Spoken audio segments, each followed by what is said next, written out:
Episode 46, Chapter 43.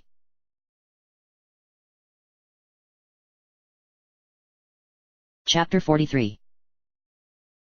Link woke to a dark room and a splitting headache. He was lying on a straw-covered stone floor. He groaned softly, eyes fluttering open and taking in the room around him. It was a small enclosure, with iron bars on one side and stone walls making up the other three. The stale air smelled of sweat, urine, and decay.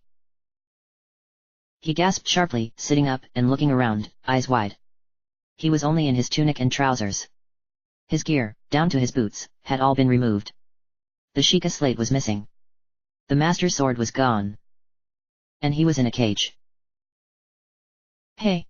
he said, standing and hurrying to the bars. "Hey!" He was in a dungeon. Other cells lined the sides of the long room, and the only source of light was a single flickering torch hanging off of a bracket on one of the walls. For a long time, there was no answer.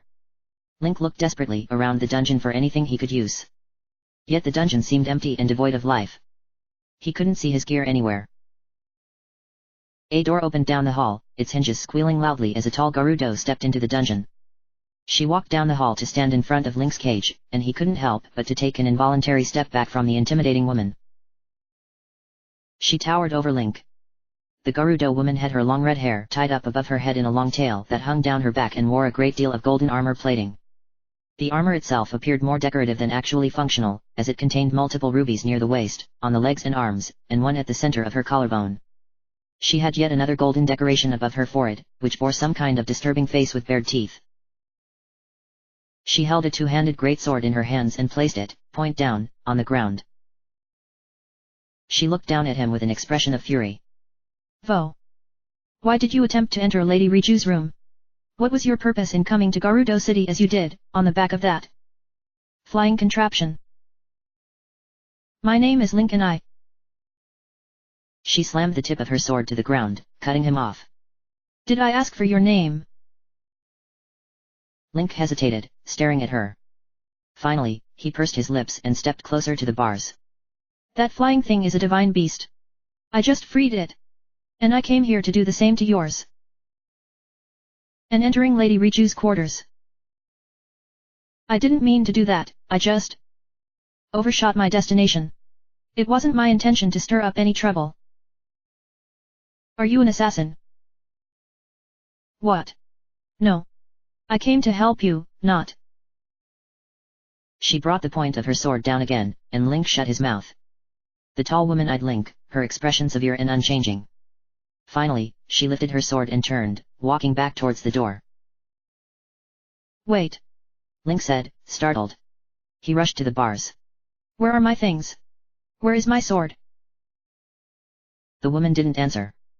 She simply walked out and slammed the door behind her, leaving Link alone in the dark cell. Link grabbed the bars and shook them, but they were solid iron and barely even rattled. He pulled away and began to inspect his surroundings, looking for anything that he could use to escape from the prison. However, the room was empty, save for the straw on the floor and a bucket in the corner. He slumped down against the wall and sighed, looking up. "So? I seem to have gotten myself in a bit of a bind. Any ideas?" But, like usual, Zelda did not respond. He didn't even know if she could hear him, considering the state that he left things in following his foray into Hyrule Castle. And now he was in prison. This was the last place that he needed to be right now.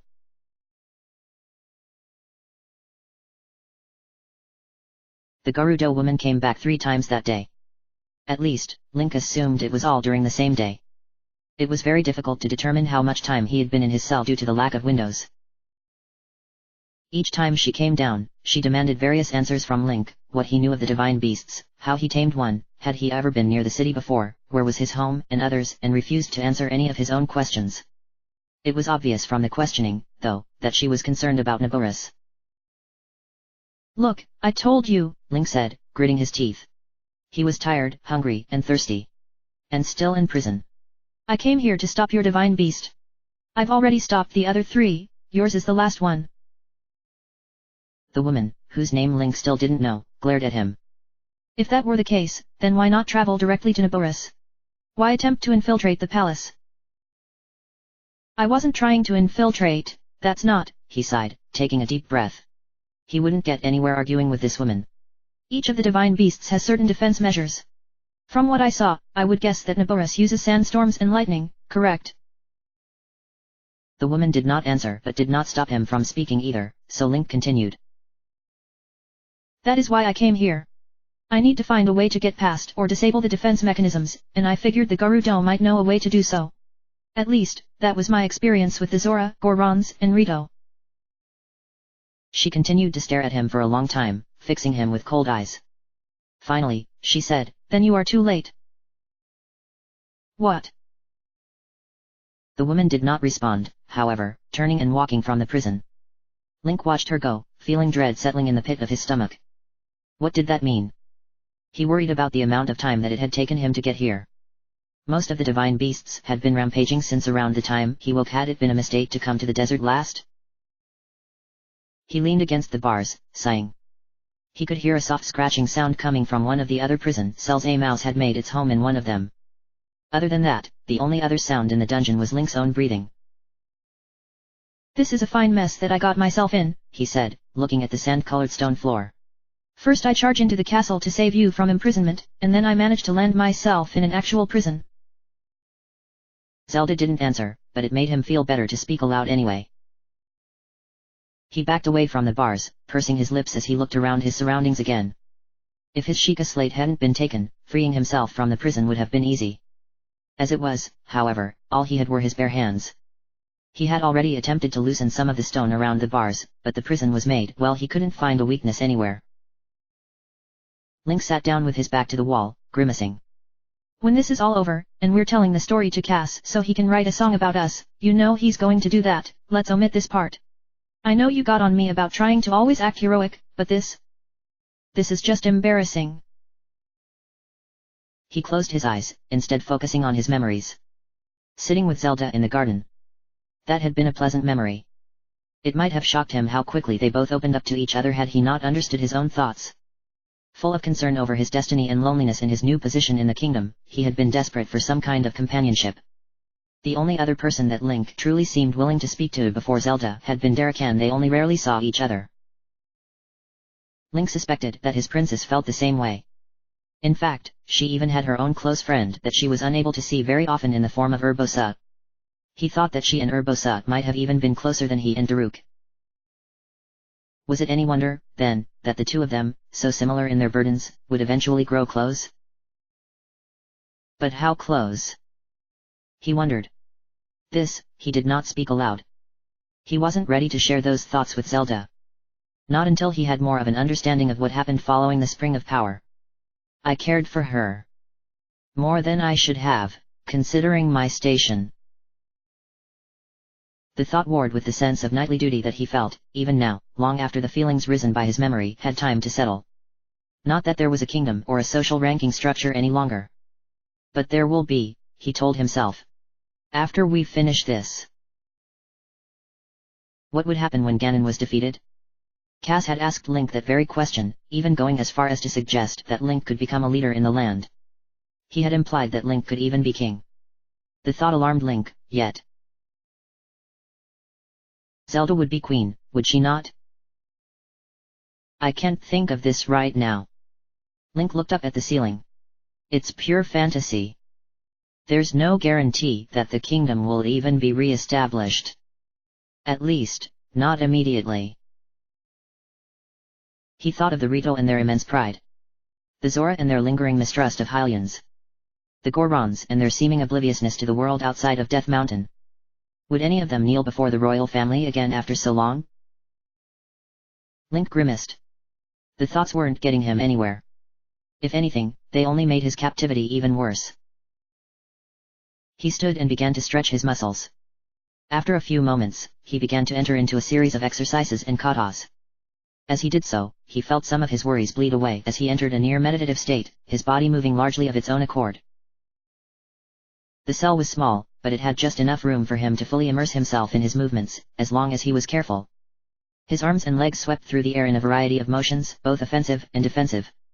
Though the majority of his training had been in his weapon of choice, the sword, he had received training in most combat arts, including unarmed fighting. He couldn't actually remember any of the training, though. He had a vague understanding that he had received such training, and his body clearly knew it, yet the majority of his time spent training was still a blank spot in his memory. Would he ever regain all that he lost? And what of Zelda? When she spoke to him, she indicated that her own mind had been broken by the years spent fighting Ganon. She was clear and lucid each time Link had heard her, yet those times were so few. Would she be whole again when Ganon was finally defeated? What a pair we make, he said between grunts. He felt sweat beading on his forehead, but he kept moving, the motions growing quicker. An amnesiac hero and a princess who's lost her mind. He moved faster, his motions fluid and viperous. An image popped into his head. A circle drawn in the dirt, two young men in its center. A fight that ensued. It had been a sparring match. Though the other man was 2 years older than Link and seemingly closer to knighthood, Link still won handily. He always won. The other squires, at times, hated him for it. Am I so good at fighting because I am destined to defeat Ganon? Or is it the other way around? Was I chosen because of my skill in combat? He didn't have an answer. And it didn't truly matter. He accepted his place in all of this. He was chosen by the Master Sword. Within him rested the spirit of the hero. He was the child of destiny. And he was in prison. Releasing a furious sound, Link spun and kicked the iron bars of his cell. It hurt his bare foot but felt good at the same time. Spent, he forced his body to relax, staring at the bars with contempt. Sweaty hair stuck to his forehead. It had finally started to grow out again since his haircut prior to traveling to Rito village. It was probably long enough to pull back in a short tail again. At least he had been able to shave in Kakariko village before coming here, though. His travels to the Lost Woods and back to Kakariko had left him with the same patchy growth on his face that Rivali had teased him for. It would take time for the facial hair to grow back and hopefully he would be out by the time he needed to shave again. Link sighed and leaned his head against the cool bars of his cage. I need to get out of here.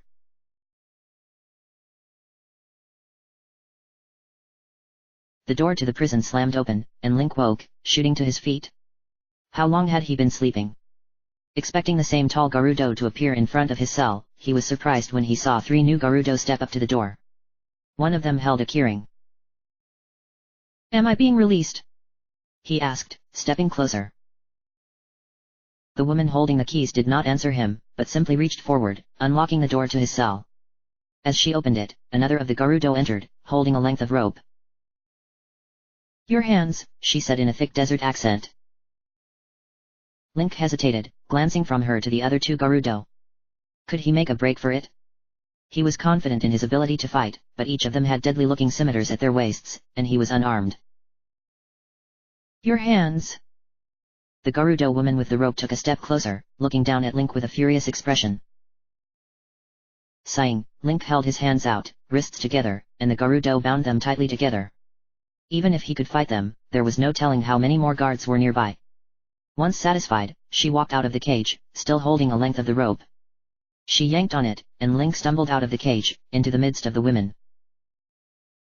The Gerudo with the keys slammed the cage door and proceeded past him and the other 2, walking towards the door. The other Gerudo holding his rope followed, towing Link behind her, and the final woman brought up the rear. They emerged from the prison block into some kind of sparsely decorated building. There were other Gerudo in it, and several doors that led into other rooms. He looked around, blinking a little in the bright torchlight. Several of the Gerudo stopped what they were doing to watch him be pulled past. He heard several of them whispering. One of them even called out, "Is it normal for a Hylian to talk to himself so much?" Link didn't respond but continued to search the room. He found what he was looking for a moment later, his pack. He took a quick inventory of its exterior. His shield was still attached to it. His boots rested on the ground next to it. The Master Sword, where was the Master Sword? Link stopped walking, yanking on the rope. Where's my sword? The Gerudo behind him struck him between the shoulder blades, and Link hissed in pain. The woman holding his rope wrenched him forward, nearly causing him to fall. I can't lose my sword, Link said, though gritted teeth. Still, none of them answered. Instead, they led him to a door, which the woman with the keys opened. The sunlight that streamed in was nearly blinding, and Link gasped, squeezing his eyes closed against the brilliant glare. After being in the dim light for so long, the desert sun was blinding. Suddenly, still blinded, Link felt the bonds at his wrist cut. Before he could react, however, he was shoved forward, falling onto the hot sand. He spun, squinting up towards the Gerudo. I need the sword. My dear. You don't understand it. His pack landed on his chest, knocking the wind out of him. He grunted as his boots followed, as well as his paraglider, surprisingly secured in its leather sheath. And then, finally, something long and metallic landed in the sand next to him. The Master's sword. He quickly reached out, grabbing it and pulling it to his chest. You think us thieves, little Vo? The Gerudo at the door said, sneering. We do not steal the possessions of every Vo that attempts to sneak into Gerudo City. We only take weapons from those who we perceive as threats, and you are no threat. If you were, you would be dead. Link didn't respond, feeling an immense relief at holding the Master's sword again. The thought of losing it now, after going so long without it. The guard stared at him for a moment longer, and then she stepped back, slamming the heavy wooden door. Link heard it lock behind her. Slowly, Link rose, looking around and taking in his surroundings. He was outside of the city. The guard shack was a stone building, built against the exterior wall itself. He looked up, seeing patrolling Gerudo at the top of the wall, holding spears. Some of them had stopped to watch him. The sun was high overhead, he had been in the prison for at least a full day, if not longer, and the heat was sweltering. It felt nearly as hot as Death Mountain, and he hadn't even thought to bring any of the fireproof elixir. He sighed and set the Master's sword down next to him, reaching over and rifling through his pack. Everything seemed to be there, including the Sheikah slate, which had been stuffed inside. He grabbed his boots, finding his socks inside them, and gratefully put them on his feet. Afterwards, he pulled out his thin, dark blue hood, clasping it around his neck and lifting it so that it shaded his head. Satisfied, he stood and slipped his scabbard over his shoulder, following by his pack. He began to make his way around the city, hoping to find something to eat and drink and a place to formulate his next steps.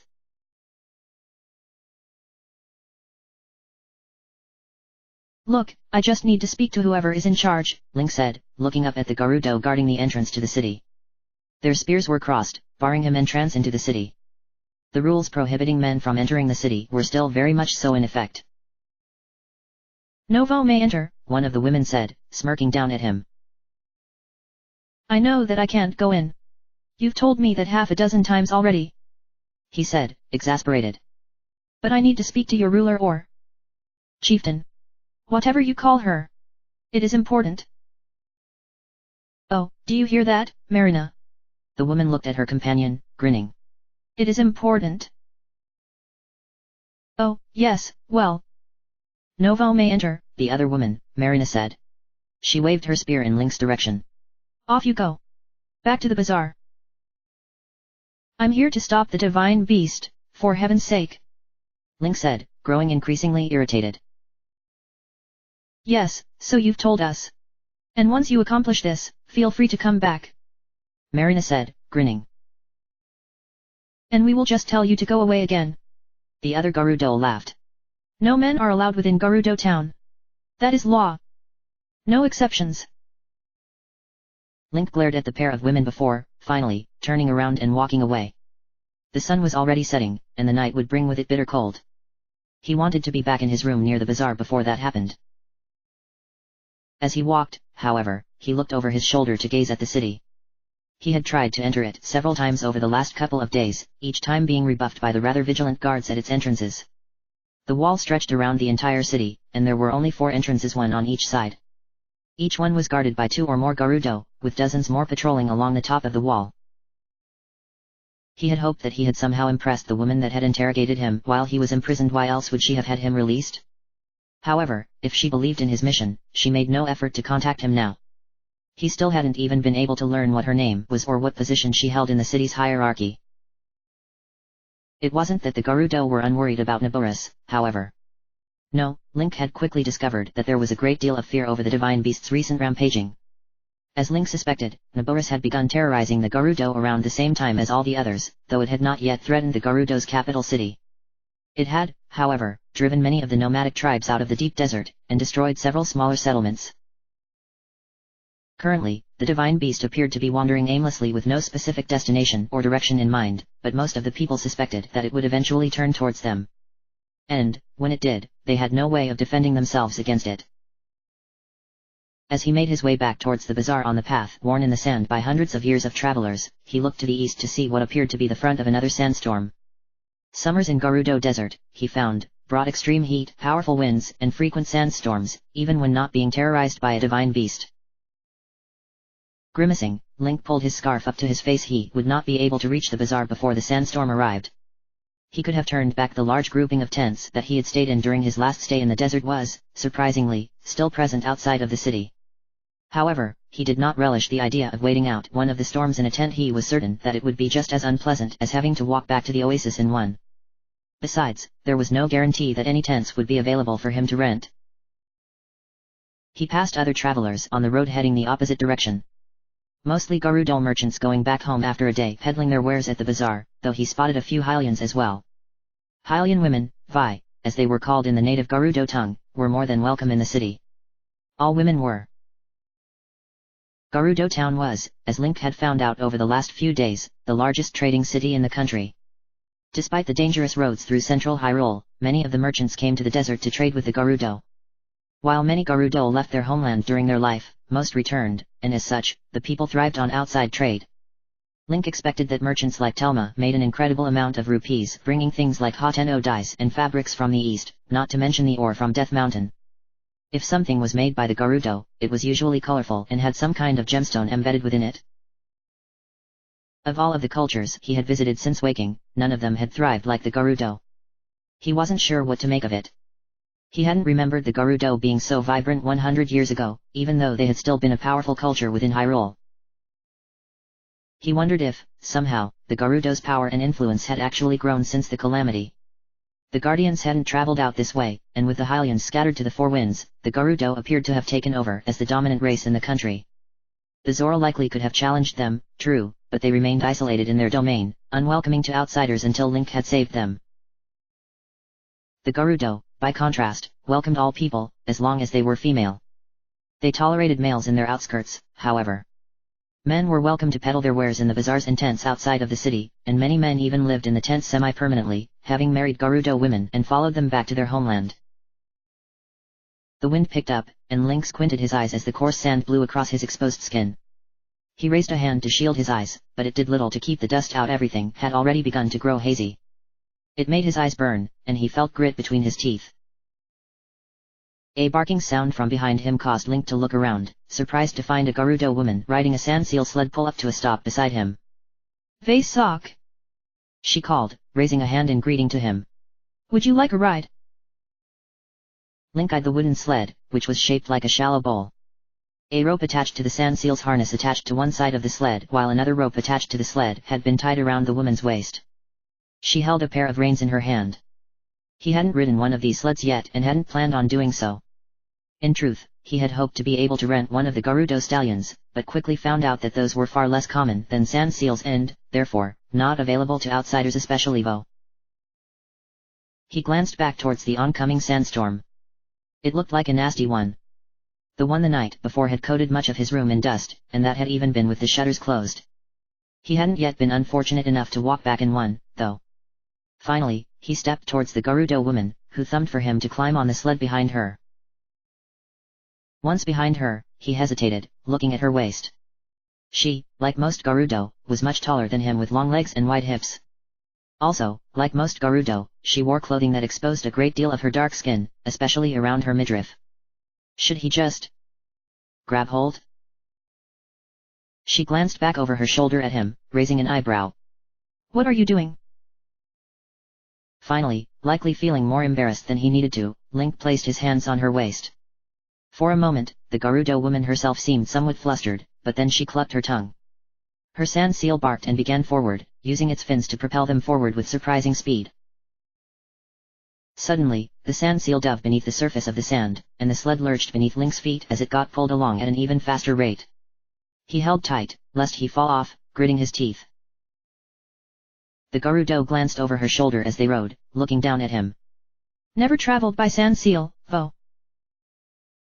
Link glanced up at her. She seemed perfectly stable, shifting her weight easily with the motion of the sled. Of course, she had a cord tying her to it to prevent being thrown if she lost that stability. No, he said over the sound of the wooden sled sliding over sand. I haven't. It is my first time picking up a vow, she said, laughing. Perhaps the ancestors fated this meeting, Link wasn't sure how to respond to that, but the woman didn't appear to expect a response, simply continuing forward towards the distant Karakara Bazaar. They arrived just as the sandstorm did, blocking out the remaining sunlight and reducing the visibility to little more than arm's length. The Gerudo placed her veil over her mouth, and Link kept his scarf in place as well, though his eyes still stung. She rode her seal to the entrance of the bazaar and then they both dismounted. The woman unhooked the sled from the seal, though she left its harness on, and then began to pull the sled by its rope. Link followed, squinting against the blowing sand. She set the sled against the side of one of the stone buildings that made up the small community built around the oasis and stepped up to the door, pausing and looking back at Link. You are staying at the inn? she asked, having to speak loudly to be heard over the howling wind. Link nodded, glancing in the inn's direction. He couldn't even see the next building in the line of structures, much less where the inn was. The woman considered for a moment and then opened the door to her home, waving for him to follow. Link did as she suggested, not looking forward to pressing forward through the storm. The building was a small, squat structure with a single room. In one corner, he could see a small kitchen set up and in the other, he saw a bed built into a recess in the stone wall. Other than those things, however, he saw a shocking amount of colorful fabrics and garments hanging on various racks throughout the room. The woman sighed, reaching up and pulling one side of her veil down. She walked over to a barrel of water next to her kitchen, dipping a rag that hung off it in the water and using it to wipe some of the sand from her face. When she finished, she tossed it to Link, who did the same, after removed his scarf. What's your name, little Vo? The woman asked as she took a piece of flint and began to light her small open-fronted stove. Link. Thanks for the ride, Ron-san, she said as the sparks managed to catch. She leaned over, breathing into the embers until a small fire grew. Well, thanks for the ride, Ron-san. I didn't realize how bad this storm would be. She stood up, taking a small copper kettle and filling it with water from the barrel, followed by some fragrant tea leaves and other herbs. She set it atop the stove. It is a bad one. Mama tried to convince me to just stay in the city, but... She shrugged. I like to work in the evenings. Link glanced around at the colorful fabrics and other tools of her trade, noting scissors and sewing thread. Tailor.